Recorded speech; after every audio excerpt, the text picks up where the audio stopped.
തൊഴിലില്ലായ്മയ്ക്ക് പരിഹാരം, പഠിച്ചിറങ്ങിയവർക്ക് ജോലി, വനിതകൾക്ക് സ്വയം പര്യാപ്തരാകാൻ അവസരം, ആരോഗ്യ മേഖലയിൽ സ്വയം തൊഴിൽ നേടുന്നവർക്ക് സുവർണാവസരം, ജോലി ഉറപ്പു നൽകുന്നു.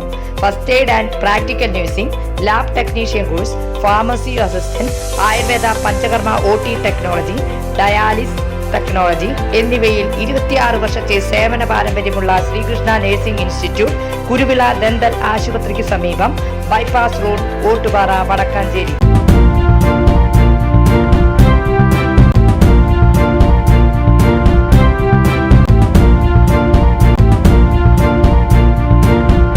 നമസ്കാരം, എനി ടൈം ന്യൂസിലേക്ക് സ്വാഗതം.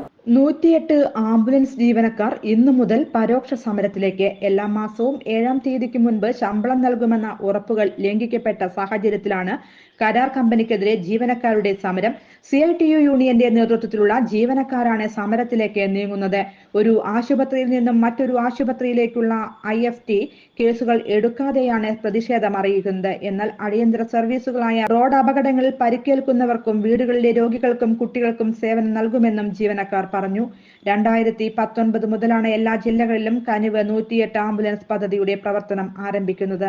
പദ്ധതിയുടെ നടത്തിപ്പ് ചുമതല ഹൈദരാബാദ് ആസ്ഥാനമായ EMRI ഗ്രീൻ ഹെൽത്ത് സർവീസ് എന്ന കമ്പനിക്കാണ്.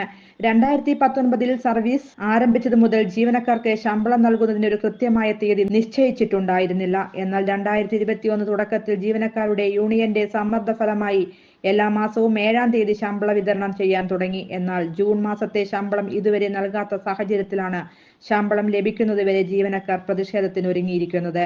News desk, any time news. കൂടുതൽ വാർത്തകൾക്ക് ഞങ്ങളുടെ ചാനൽ സബ്സ്ക്രൈബ് ചെയ്യുക, ഫേസ്ബുക്ക് ഫോളോ ചെയ്യുക. വാർത്തകൾ വേഗത്തിലറിയാൻ എനി ടൈം ന്യൂസ്.